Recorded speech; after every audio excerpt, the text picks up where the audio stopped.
Hey YouTubers, it's Charlie. Thank you everybody that submitted questions on my Game of Thrones video yesterday. Everyone completely upset about what happened in the episode. Actually, just careful for spoilers if you haven't seen the episode yet so we can just start talking about it. In case you guys didn't see, Dan and Dave said that George R. R. Martin explained to them what was going to happen to Shireen eventually. So that's why she ended up getting put to the torch. So even though it hasn't happened in the books yet, he implied that it would be happening, or it would have happened had events gone down that way. Just to clarify, George R. R. Martin said that because of the changes the show has made, people will be dying on the show that did not die in the books. So what he's done with Dan and Dave is help them with the character arcs. So given the circumstances that Stannis is faced with, this is the decision that George R. R. Martin felt he would have made, the gamble he would have made. It's a really big gamble. He's betting that Melisandre is right. Even though Shireen isn't dead in the books right now, she probably would have ended up that way. It just might end up happening up at the wall. That's what the implication is. Okay, so on to questions. Brian Gleason, do you think what happened to Shireen on the show will happen in the books as well? Well, based on what George R. R. Martin said, yes, it will happen, probably in a slightly different way though, and for slightly different reasons.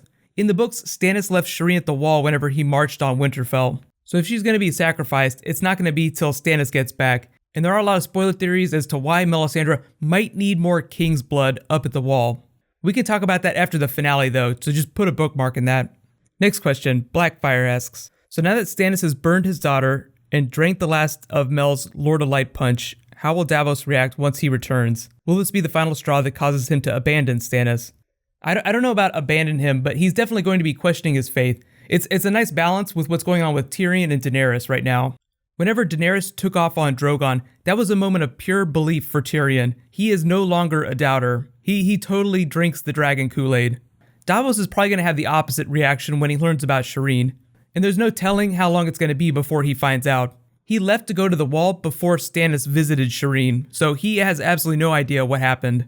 I think they're kind of setting him up to get an Ollie type arc, like he's like the Ollie of Stannis' camp right now. Jon went to get the wildlings, a decision that seemed awful at the time, but long term was supposed to pay off. Stannis was trying to do the same thing, like he's rolling the dice a little bit. He sacrificed his daughter, awful thing, hoping that the payoff long term would be worth it. So I think Davos is going to react to Stannis in a similar way that Ollie is reacting to Jon Snow. Next question, Noah asks, so is there no leader of the Harpy then? Hizdar said everything is sorted out, but he didn't try to kill Daenerys. Well, just because he didn't try to stab her with a knife doesn't mean that he's not associated with the Harpies. And I know everyone's wondering, is he dead? Is he not dead? We did see him get stabbed by the Harpies a lot, go down. We didn't see his body after he fell. If you remember back when Grey Worm and Barristan Selmy got attacked, think about how much Grey Worm got stabbed, he's still alive. So until we see Daenerys standing over Hizdar's body or them remarking on Hizdar being dead, I think we have to assume that he's still alive. I'm totally expecting the finale to answer that question definitively though. It feels like what they're suggesting with Daenerys' arc is that she is going to suppress the noble houses of Meereen. In order to do that, she's going to have to go into like Mad King territory though. Next question, James asks, do you see Daenerys' connection with Drogon developing further, and do you think she's going to release the 2 remaining dragons and use them against the Sons of the Harpy? I definitely think that they're going to explore her connection with the dragons more. As for releasing the dragons, I feel like they're teasing that, but it remains to be seen if she shows up in the finale at all. Actually, I should say, yeah, she's definitely going to be in the finale. There's no way they'd leave her out. She put the dragons in chains to appease the people, but based on what happened in the pit, I think the time for that is over. It would be a small change from the book, so if that does end up happening in the finale, I'll explain what's different about the books, because it involves like a character that they've cut off of the show. But definitely plan to see more Dragonfire. Next question, Sammy asks, how much time has passed in the story since the first season? So you're asking like, the beginning of season 1, what's the timeline? Usually, approximately a year per season, but they kind of blur the lines in the last 2 seasons. Next question, Dakusane asks, Lady Stoneheart. So you're saying, like on the show, not on the show. Strictly speaking, as it happens in the books, no Lady Stoneheart. But it is possible they could be doing a version of her with another character. Of all the candidates, of all the people they could turn into a Lady Stoneheart type character, I think it would be Sansa. They've made her look more and more like her mother every year. Magically speaking, it would have to happen as a consequence of Stannis' sacrifice, like an unintended consequence. All just speculation and theories though. I'm not expecting Lady Stoneheart, but I will be really happy if they do go that direction.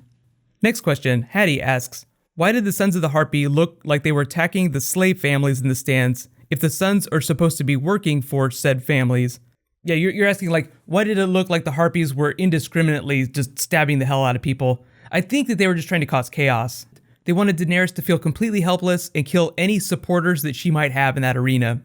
It'd be like if half of the Night's Watch brothers that hate Jon Snow murdered the other half that liked him.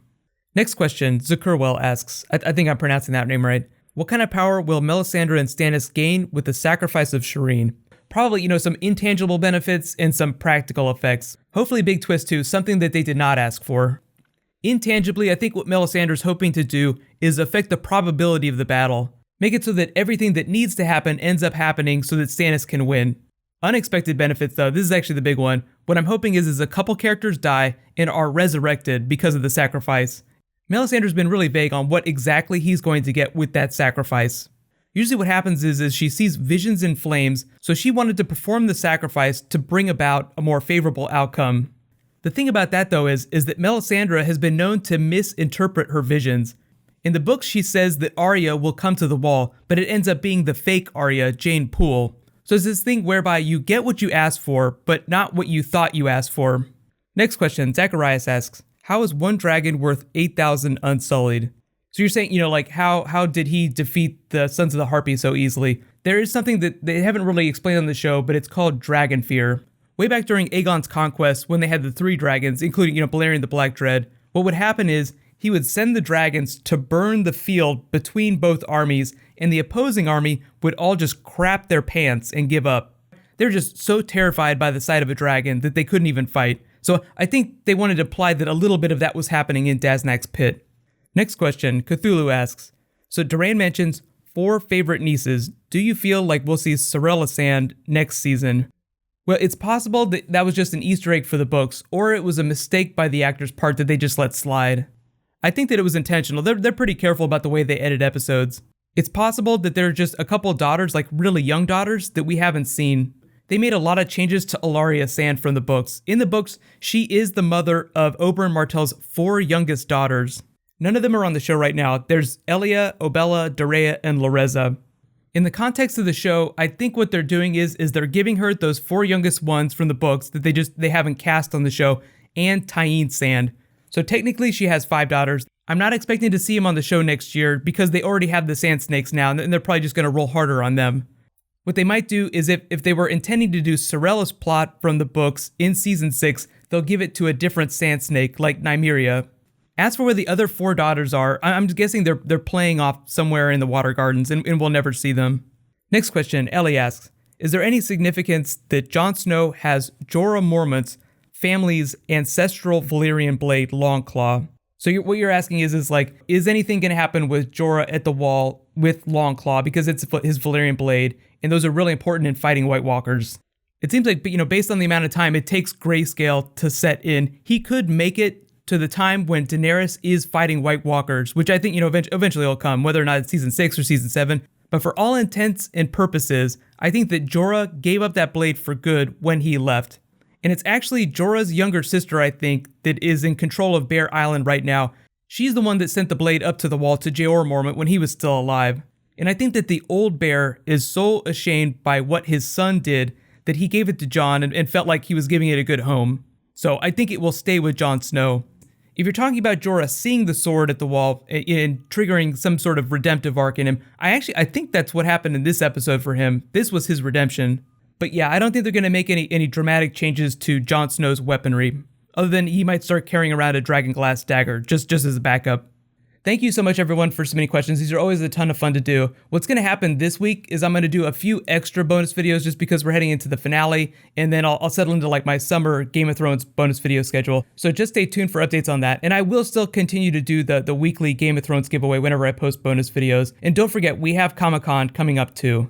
Congratulations to this week's giveaway winner, Chris. You win an HBO Now subscription. Just be sure to message me or DM me on the back end of my channel. If you're not sure where to do that, it's on the About page. I still have one signed copy of A Feast for Crows, so what I'm probably going to do is use that for my finale giveaway. Because a lot of you asked for an Azor Ahai Night's King video, I'm going to post that in a couple of days. I'm not going to wait till Sunday to post that.